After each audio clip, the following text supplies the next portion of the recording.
Hi, everybody, and welcome back to another episode of Passion from Pain. I'm your host, Amy Pease, and today we're talking about something that's gonna make you a little uncomfortable, just like always, but good. That means you're in the right place, and that means you needed to hear this message today. So, here is the truth bomb for today. Real growth starts to happen when you're finally tired enough of your own shit. Real growth starts to happen when you're tired of your own shit. Not when you read the right self-help book, not when Mercury stops being in retrograde or whatever, not when you find the perfect therapist or manifestation journal. Real, sustainable, life-altering growth starts when you're finally so sick of your own patterns, your own excuses, your own self-sabotage that you can't stomach it for one more day. And if you've been through trauma, abuse, betrayal, manipulation, if you've crawled your way out of toxic relationships or situations that nearly destroyed you, this message is especially for you. Because here's what nobody tells you about the aftermath. Leaving the situation was just the beginning, right? The real battle, it's with yourself. And today we're diving deep into why that moment of being done with your own shit is actually the most powerful threshold you'll ever cross in your healing journey. We're talking about self-awareness that burns and accountability that hurts and transformation that requires you to become someone you've never seen before. No fluff, no toxic positivity, just the raw truth about what it really takes to evolve beyond the trauma. Let's get into it. So the wake-up call that nobody wants, right? So let's start here. What does it actually mean to be tired of your own shit? It's that moment that you catch yourself mid-excuse and realize you've told the same story 100 times. It's when you're about to blame someone else for your problems and suddenly you can't ignore your fingerprints are all over the crime scene. Right? It's when you recognize your patterns so clearly that you just can't pretend anymore. You can't unsee what you've seen about yourself. And for those of you who've survived trauma, this moment is complicated, right? Because here's the thing. You weren't responsible for what happened to you. Okay? Let's get that out there. The abuse, the betrayal, the manipulation, that was done to you. It was done to you. You didn't cause it. You didn't deserve it. Full fucking stop right there. Full stop. But, and this is the hard part, you are responsible for what you do with it now. You're responsible for whether you stay stuck in victim consciousness or you step into survivor sovereignty. You're responsible for whether you let your trauma write the rest of your story or whether you take the pen back and write the ending yourself. You're responsible for recognizing when you're repeating patterns, attracting the same toxic dynamics, or sabotaging your own healing. This isn't about blame, okay? Let's get that very clear. This is not about blame. This is about power. Because the moment you accept responsibility for your healing, your growth, your patterns, your evolution, that's the moment you reclaim your power. You take your power back from the people who did the things to you. Okay. Let me break down some of the shit we get tired of in ourselves. Okay. The patterns that we run from. People pleasing and fawning. Right? After trauma, especially trauma, a relational trauma. Right? Many of us develop the survival mechanisms where we twist ourselves into pretzels, right? We kind of become these contortionists and get into these weird, I don't know, these weird, complex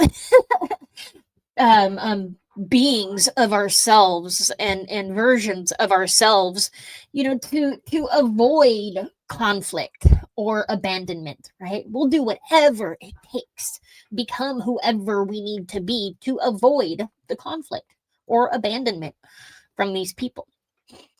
We say yes when we mean no.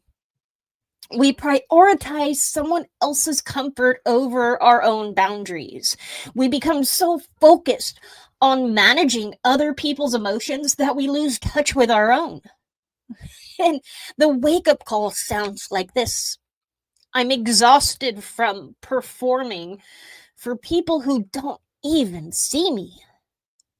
I'm done abandoning myself for the comfort of others. That's what the wake-up call sounds like.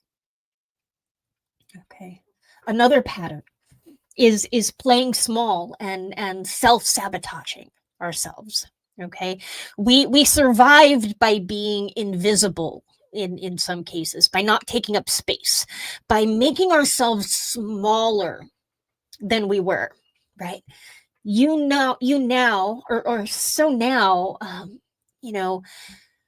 even when you're free, we unconsciously sabotage just different opportunities that come our way. We ghost our own goals. We get right to the edge of success and throw a grenade at that shit and blow it up. Why? Because on some level, we don't believe we deserve it. Or we're terrified of being seen, or we're addicted to the familiar feeling of the struggle.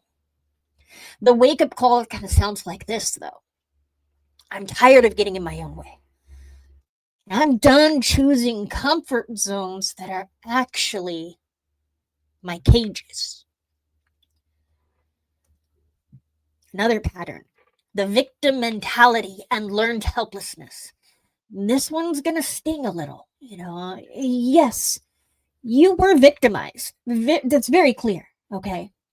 And I am not downplaying what happened to you in any stretch of any imagination. So let's get that very clear, right? And what happened to you was very real. But there's a difference between being a victim of circumstances and building your entire identity around victimhood. When every conversation circles back to what was done to you, when you're constantly waiting for someone to rescue you, when you refuse to take action because what's the point? You've crossed into victim mentality, okay? But your wake-up call sounds like this: I'm tired of feeling powerless. I'm done waiting for my life to change without changing myself. That's power. That's taking the power back. Okay, another pattern we get stuck in is toxic coping mechanisms. These are the numbing agents, the things that make us feel good, the drinking, the relationships that mirror the trauma, the rage that explodes on people who don't deserve it, the isolation, the emotional eating, the self-harm, in all its subtle forms. These patterns, they protected you once upon a time. They helped you to survive, sure. But now, we need to take a look at those. Are those actually keeping you stuck? Are they keeping us stuck in the patterns? Are they keeping us from evolving into who we're meant to be, evolving into our purpose, evolving into our passion, right? Evolving into our healing? The wake-up call sounds just like this: I am tired of numbing myself, and I'm done choosing temporary relief over permanent freedom. And I want you to say that one with me, okay? I am done choosing temporary relief over my permanent freedom. I'm done choosing temporary relief over my permanent freedom. Just keep saying that, okay? The last pattern is emotional reactivity and projection. When you're triggered, you explode, okay? You make assumptions, you read into things. You read between the lines when there's nothing but blank paper there. You project your past onto your present, and you treat everyone like they are your abuser. You can't regulate your nervous system, so everyone around you has to walk on eggshells. Have to watch what they say, watch what they do, right? And the wake-up call sounds like this. I'm tired of being controlled by my triggers. I'm done making everyone else responsible for my emotional regulation. I'm tired of being controlled by my triggers. And here's what psychologist Carl Rogers said. The curious paradox is that when I accept myself just as I am, then, and only then, I can change. But I'm going to add to that a little bit, okay? Acceptance doesn't mean complacency. No. You have to accept where you are and be completely unwilling to stay there. You got to be done. You got to be over it. Okay? You got to be to the point of I cannot live like this in this space one more minute. I'm done. I'm tired of my own shit. Right? But let's get into why getting tired of your own shit is actually a huge breakthrough in your evolution process, okay? Most people think that hitting rock bottom is the worst thing that can happen, but I'm telling you, getting sick of your own patterns, okay, is a breakthrough disguised as a breaking point. And here's why that matters. It means your awareness has finally caught up with your behavior. Okay? You can't change what you can't see. So for months or maybe years, you've been running these patterns unconsciously. Okay? They were invisible to you, but something shifted. Maybe you had the same fight for the 100th time and suddenly heard yourself clearly. You heard the words you were saying. You heard the tone of your voice. You heard the intent behind the words and the tone. Okay? Maybe you watched yourself about to make the same destructive choice and actually noticed it this time. Okay. Psychologist Tasha Eurich's research on self-awareness shows that only 10 to 15% of people are truly self-aware. Only 10 to 15% of people are truly self-aware, okay? Even though 95% of people think that they are, right? And the gap between who we think we are and who we actually are, that gap in the middle there, that's where our patterns thrive in the darkness, okay? Because when awareness finally illuminates those patterns, oh, baby, everything changes. Everything changes, right? and it's beautiful. All right. Another breakthrough in getting tired of your own shit is that it signals that your pain has finally outweighed your fear. Okay. Why do we stay stuck? Because change is terrifying. The unknown is scarier than the familiar, even when the familiar is killing us. We stick with the toxic patterns because at least we know what to expect. I battled this concept heavily when I was looking at leaving my family. Leave the only family I have ever known, or travel the unknown path of single motherhood all by myself with no help. Okay. I didn't know what was going to happen, how that was going to turn out. I didn't know if I could. And quite frankly, the odds were stacked against me. But I knew what staying on this road with this family was going to do to me and to my son. And I stayed there for a long time because it was familiar. It was killing me, but it wasn't scary. Okay. Right? The unfamiliar was terrifying. But there comes a moment when the pain of staying the same finally exceeds the fear of change. And it happened to me. And let me tell you, that moment was the most liberating feeling I had ever experienced in my life. When I was finally over the fear of the unknown, when the pain of staying the same outweighed the fear of the unknown, I felt so liberated. I felt so liberated because then I could finally break free. And I had a chance of building something that I knew I never would have had the chance had I stayed. Right? When you're more afraid of wasting another year of your life than you are of doing the hard work, when you're more disgusted with your own patterns than you are scared of breaking them, that's the tipping point.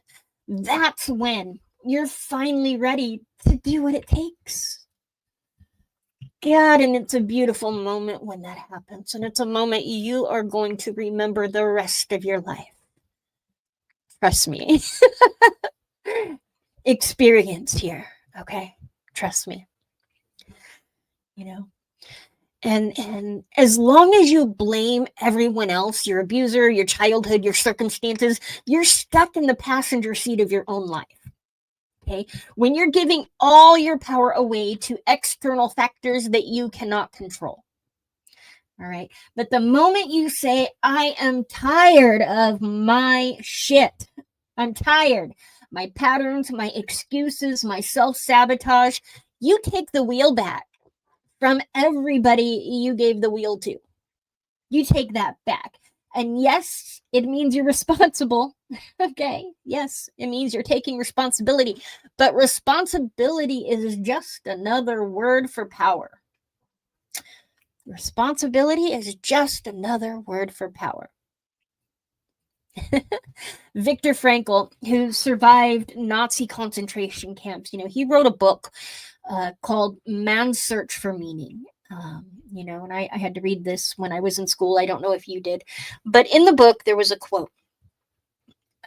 When we are no longer able to change a situation, we are challenged to change ourselves, he wrote. And Victor, he couldn't control what was happening to him in that hell that he was living in. Okay, he couldn't control that. But he could control his response, his meaning making, and his inner freedom. Okay. You can't change your past. You can't control other people, but you can change yourself.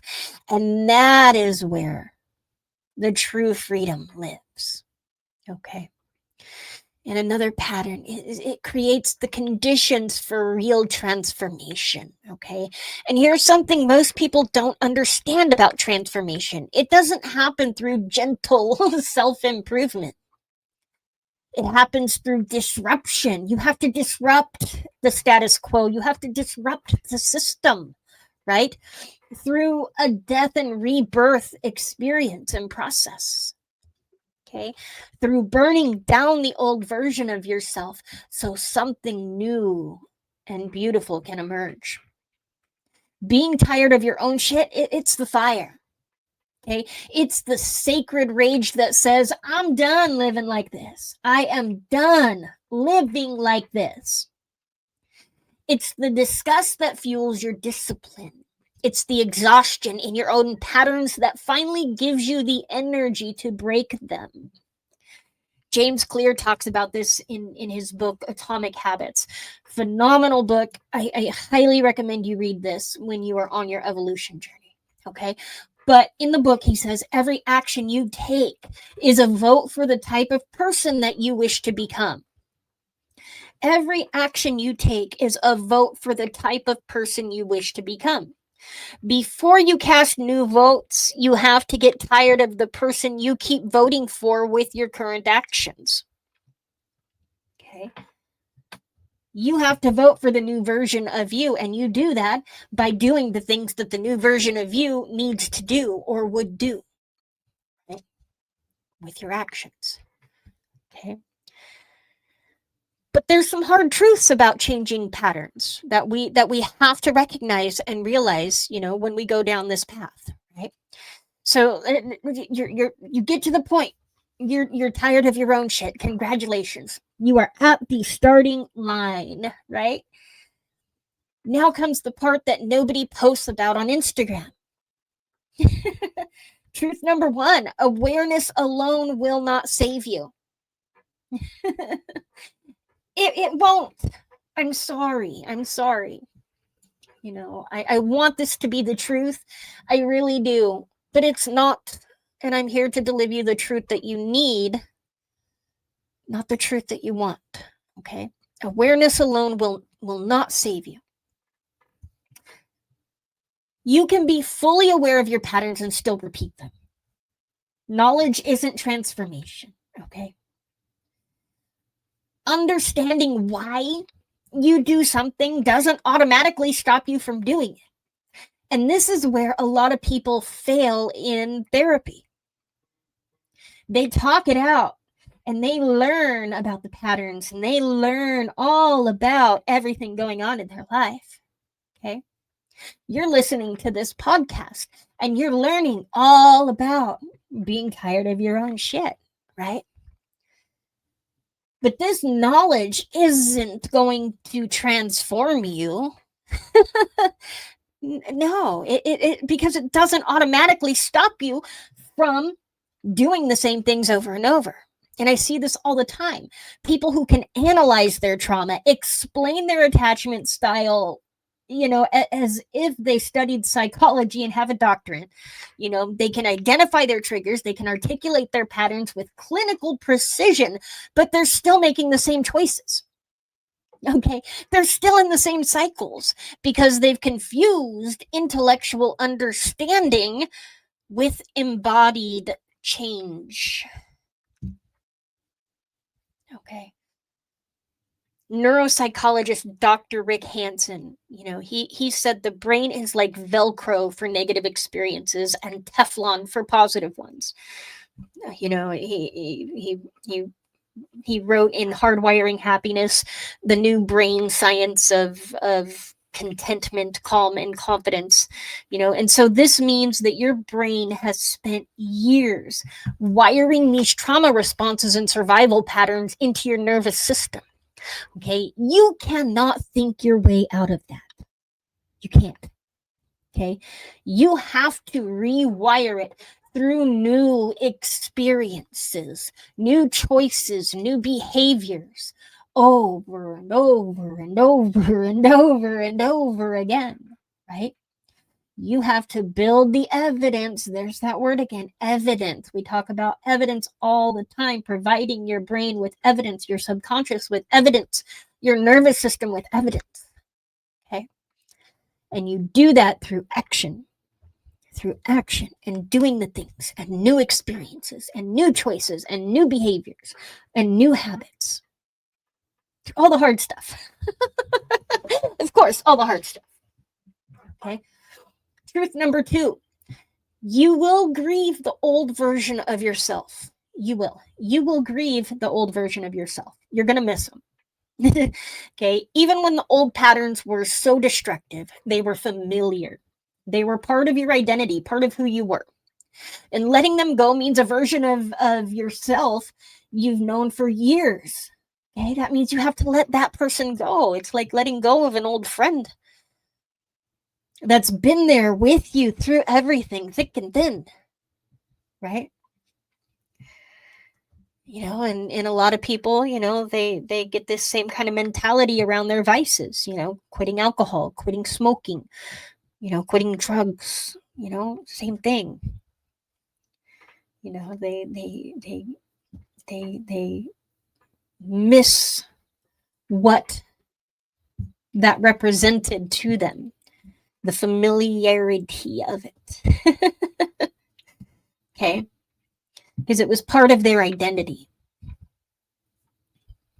But letting them go means letting go of a version of yourself you've known for years. Okay, and it's perfectly okay to acknowledge that.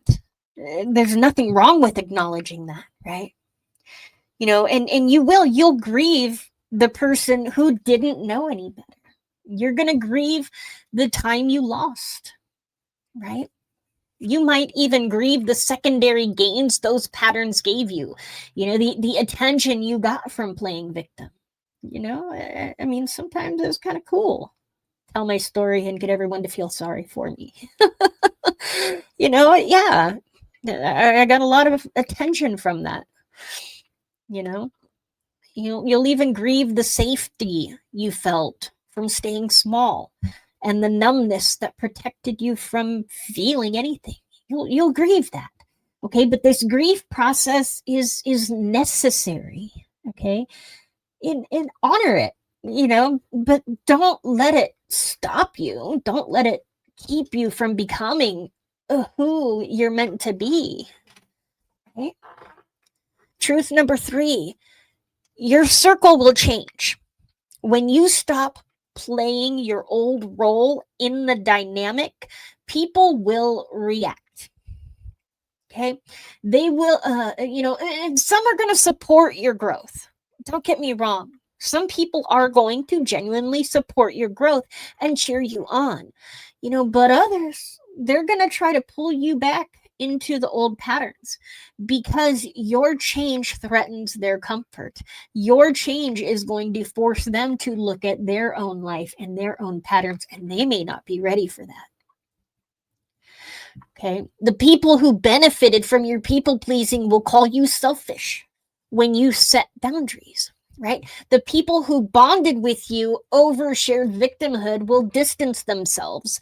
And when you start taking responsibility, they're going to fight back. They're going to fight back. The people who were comfortable with your brokenness will be uncomfortable with your healing. Let those people go. Let them go. Your growth is going to cost you some relationships. That's the price of freedom. Okay.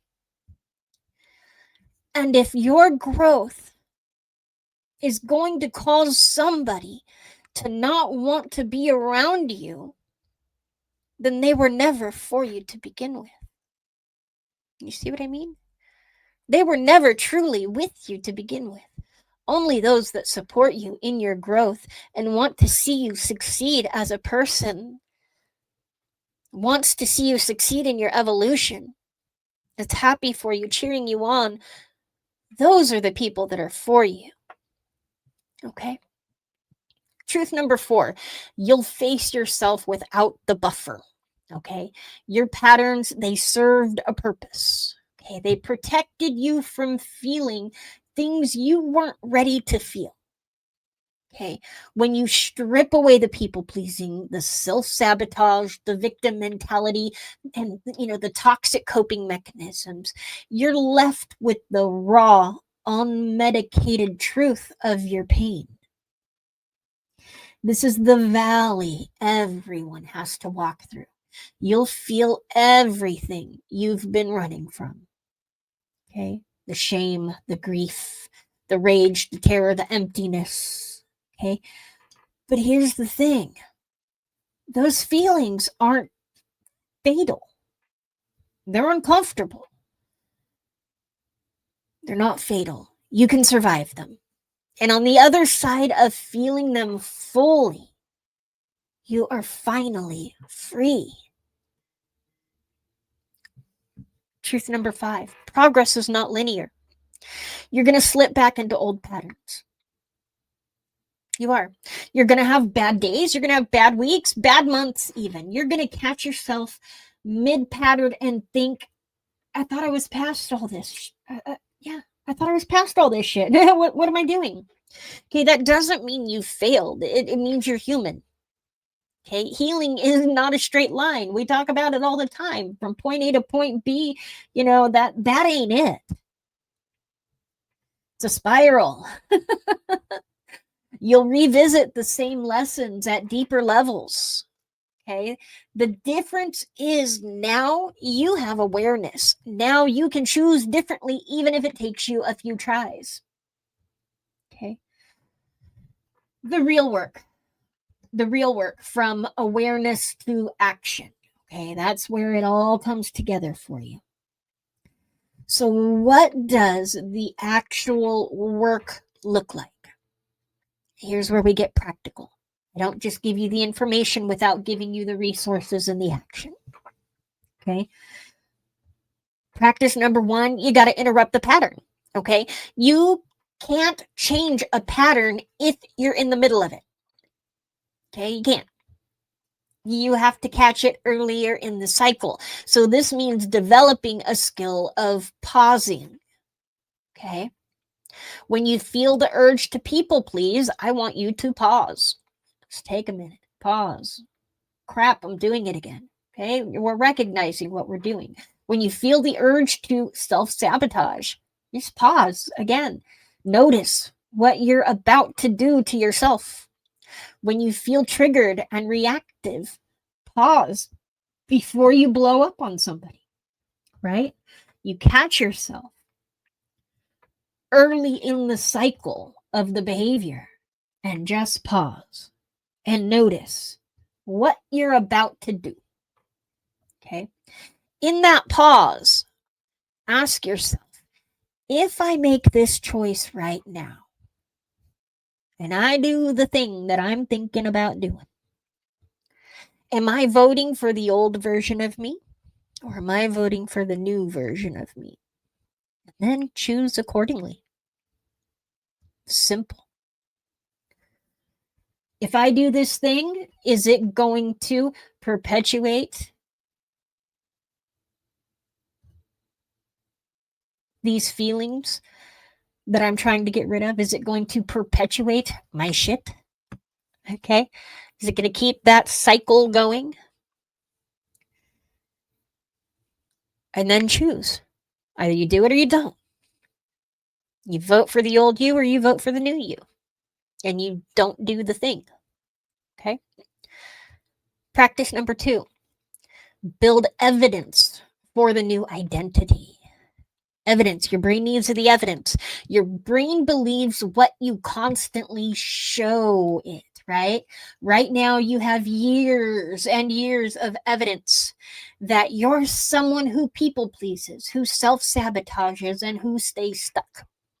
Okay? That's who your brain believes you are. Your brain believes you are the past. Okay? You need to start building new evidence. Small actions, consistent actions. Okay? Set one boundary this week. Follow through with one commitment to yourself. Stay with one uncomfortable feeling instead of numbing it. Just stay with it. Sit with it. And if sitting with it, you're thinking, man, this totally sucks. That's okay. You're feeling it. You're still sitting with it and you're still feeling it. And that's progress and that gets you through it. And every time you do, you're building proof that you're becoming someone new. You're building the evidence to show your brain that you are not the people pleaser. You are not one who self-sabotages. You are not one who stays stuck. You are telling your brain that I am overcoming these issues. I am this person that I'm trying to become. I am evolving past the nonsense in my life. I am evolving past the abuse that was done to me. Right? Practice number 3, get honest with the payoffs, with your payoffs, right? So every pattern has a payoff. And be brutally honest with yourself about what you're getting from your current behaviors, okay? You're getting something. That's why you keep doing it. Okay, there's a payoff. Otherwise, you wouldn't be doing it, right? So, what do you get from playing victim? Maybe sympathy. Okay, maybe avoiding responsibility or staying in a familiar role. What do you get from self-sabotage? Maybe avoiding the fear of success, or staying safe in smallness or avoiding visibility, right? What do you get from people pleasing? Maybe it's avoiding the conflict, feeling needed, or controlling how others see you. And once you see the payoff, you can ask, is the payoff actually worth the cost? Is it too much? Is it too much money? Can you afford it? Usually, the answer is no.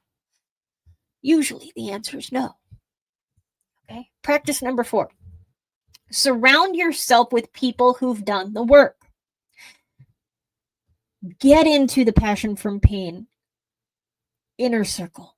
Get into the comments. Okay. Connect with other people who are going through the same thing. Okay. You become like the people you spend time with. Okay. If everyone around you is stuck in their patterns, you're going to stay stuck in yours. Find the people who are doing the work, who are taking responsibility and who are evolving, who call you out with love when you slip into old patterns. Find the people who hold you accountable to the person that you are trying to become, not the person that they're trying to make you become or the person they want you to be, to the person that you are trying to become. So this might mean therapy. This might mean small support groups. This might mean coaching, new friendships, whatever it takes. Invest in relationships that support your growth, not your dysfunction. Okay.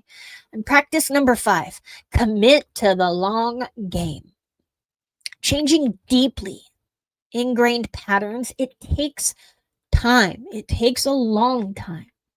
We're talking, months and years, not days and weeks.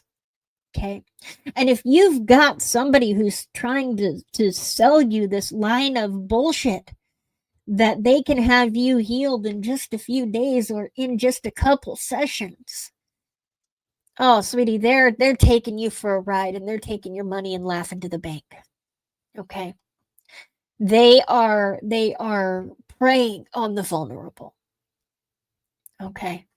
I'm putting that out there. All right. It takes months and years to build this in yourself. You have to be patient with yourself while also refusing to accept excuses from yourself. This is difficult. I am not going to lie. Okay. But this is why you build up that support system. This is why you build your tribe, why you seek the resources, why you reach out for help. Okay.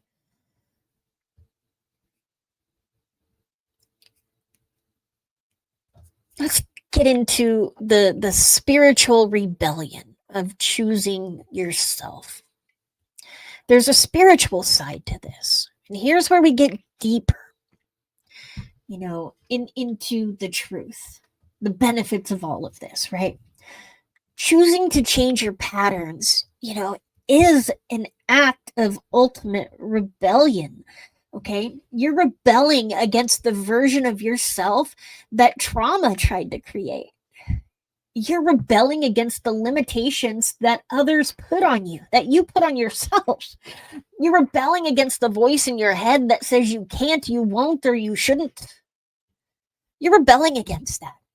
For those of us who have survived by adapting, by shrinking, by becoming who we needed to be to stay safe, choosing to become who we actually are is revolutionary. This is revolutionary war type shit here.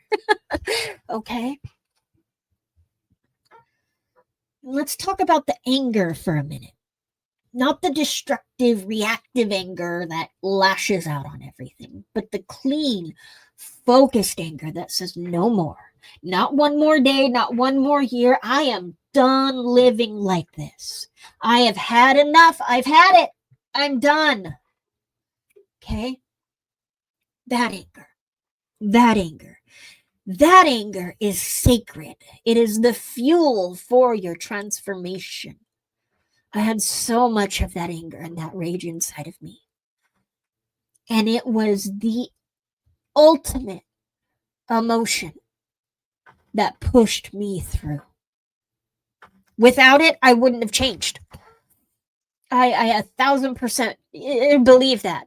1,000% believe that. Without that focused anger and rage, I wouldn't have had the courage to change. I wouldn't have had the desire or the passion or the wherewithal to change.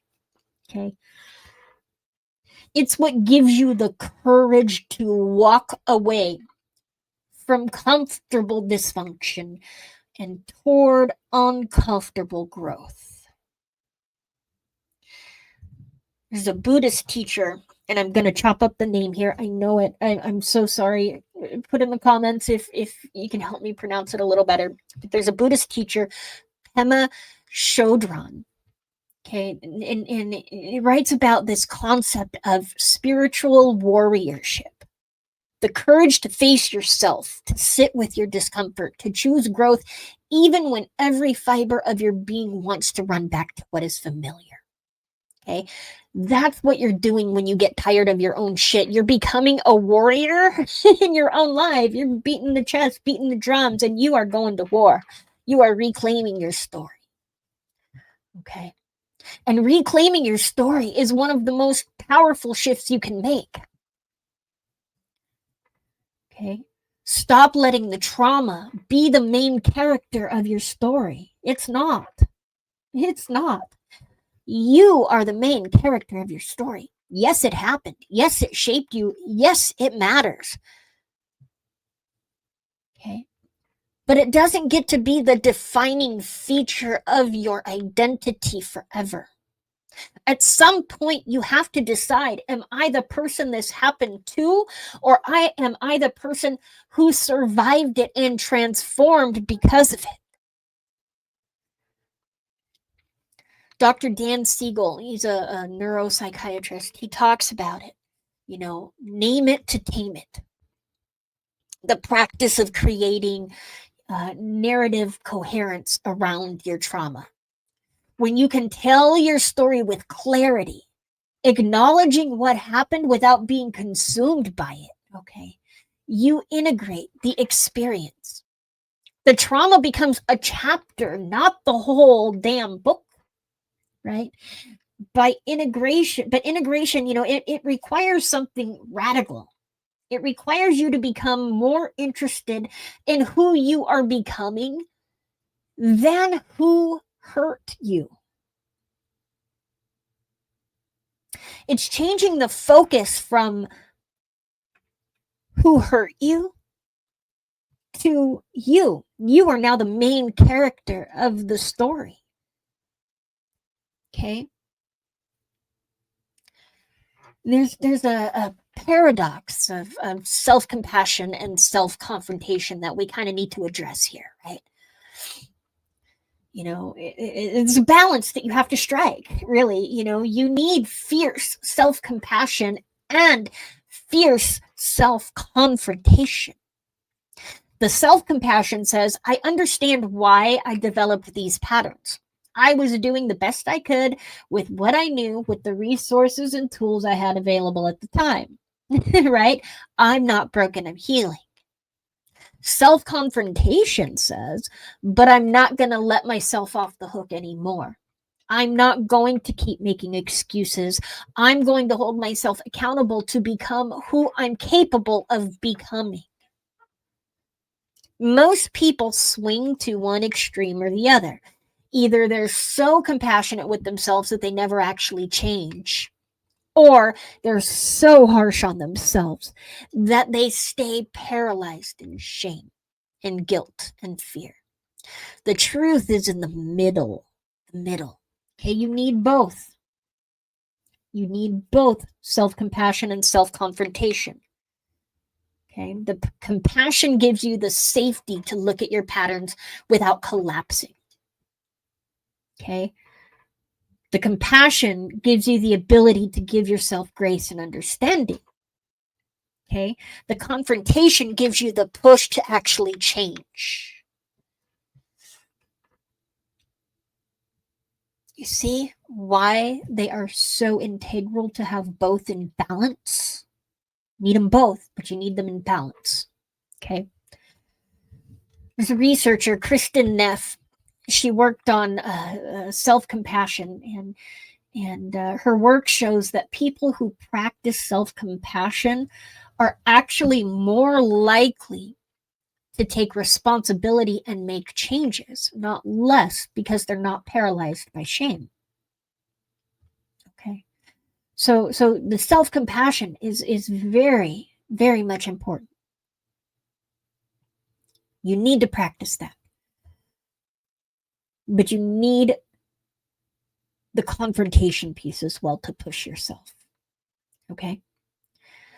And let me tell you, in all of this, there is something that is waiting for you on the other side. Something that only those of us who have walked through the fire, who have faced ourselves, who have faced our traumas, who have faced our pain, who have faced our emotions, who have faced our patterns, okay? We're the only ones who've seen what's on the other side. And this is why there's so many of us that come out and tell our story. This is why I'm here to tell my story. This is why I'm here putting this podcast together, because I've been through it and I've seen it and I know what is on the other side. When you finally break through your patterns, okay, several things begin to happen and it's beautiful. You stop attracting the same toxic people and situations, okay? You start recognizing the red flags immediately because you've studied your own. You've become unavailable for dynamics that require you to abandon yourself. You just do. You're over it. You just don't do it, right? You start achieving things that you never thought would have been possible, because you're not sabotaging yourself anymore. Okay, you follow through, you show up, you do the work. There was a time in my life where showing up and recording and doing these videos and writing this content and putting myself out there was no way in hell I would have done this had I not gone through the process that I went through. Okay? I'm able to finally achieve things in my life because I finally quit sabotaging myself. Okay? You also feel this genuine peace. And it's not because your life is perfect. And trust me, my life is not perfect. I have so much shit coming my way all day, every day. Okay? But it's because you're no longer at war with yourself. That's the difference. I'm not at war with myself. I'm not fighting with myself, so I can handle my external battles. Okay? You also get to build relationships based on authenticity, not performance. You connect with people who really love you, not the version of you that you thought you needed to be. The people that are in my life, that I allow into my life, and notice how I say that, I allow into my life, are authentic. They are people who have done the work themselves. They are people who authentically care for me. People who authentically want to see me succeed. And I authentically care for them and want to see them succeed. Okay? I don't allow toxic people into my life. I don't allow people who create drama into my life. Okay? I don't have room for that anymore. I don't need it. Okay? And I don't allow it. And so I build my relationships based on the authenticity. I don't perform for people anymore. I show up for myself. And by doing that, I show up for the people that I love. Okay. And also, you get to discover, on the other end, you discover that you're so much more capable and powerful and resilient than you ever knew, because you're not spending all your energy maintaining these patterns anymore. Okay. You're channeling energy into creation, into growth, and into living. It's beautiful. Okay. That's what's waiting for you on the other side of being tired of your own shit. A life that's actually yours. A self that's actually you. So here we are. The end of this episode, but hopefully the beginning of something new and beautiful for you. If you've made it this far, I'm going to guess you're already tired of your own shit. You're like, Amy, you are preaching to the choir. God, I'm tired of my own shit. You're already at that threshold. You're already seeing your patterns more clearly than you want to. I get it. But good, don't run from that. Don't numb it. Don't distract yourself. Okay, don't extinguish that. That is a gift. Okay. That exhaustion with yourself, that's your soul demanding evolution.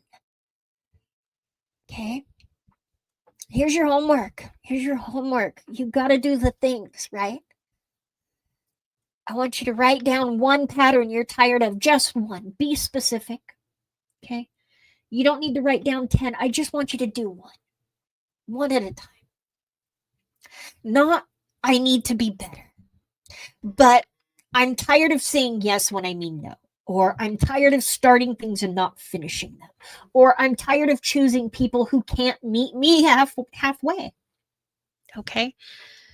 2, I want you to get honest about the payoff. What are you getting from this pattern? What would you have to face or feel if you let it go? Right? We talked about the payoff. 3, make one different choice this week. Not a complete life overhaul. Just one moment where you catch yourself about to run the pattern and you choose differently. You make the vote for the person you're becoming and not the person you've been. Okay. I want you to set one boundary. Finish one thing you've started. Sit with one uncomfortable feeling instead of numbing it. Notice one moment of self-sabotage and do the thing anyway. That's it. One different choice is how you start rewiring years of conditioning. One different choice at a time. One vote for the new you at a time. And 4, tell someone, not for validation, for accountability. Tell somebody who authentically wants to see you evolve and succeed. Text a friend. I'm working on this pattern. I'm choosing differently on this week. Check in with me about it. If you don't have that, drop it in the comments. I will be that one for you. I'll be that one for you. Okay. Head into the Passion from Pain Survivors Inner Circle on Facebook. Community of other women and men who are looking to overcome themselves. Okay. They will hold you accountable. Okay. They're out there. If you feel like you don't have them in your immediate circle, reach out online. They're out there. Okay. And the truth about your power, I want to leave you with this. Okay. You are so much more powerful than you think you are. The fact that you survived what you survived, that alone proves your strength. But you didn't just survive to spend the rest of your life imprisoned by the patterns that survival required. Okay. You survived so you could live fully, freely, and authentically. And that means becoming someone you've never been before, someone who doesn't tolerate their own bullshit, someone who doesn't settle for comfortable dysfunction, someone who chooses growth even when it's terrifying. That person, that's who you're becoming, not despite your past, but because you're finally ready to stop letting it define you. Okay? Real growth starts when you're tired of your own shit, but transformation happens only when you decide to do something about it. So, what are you tired of? And more importantly, what are you going to do about it? What are you going to do about it? Put it in the comments. I want to know, what the hell are you going to do about it? What action are you taking? I love you guys. I'll see you next time in the next episode of Passion from Pain. Now, get off of here and go do the damn work. I love you. I'll see you in the next one. Bye.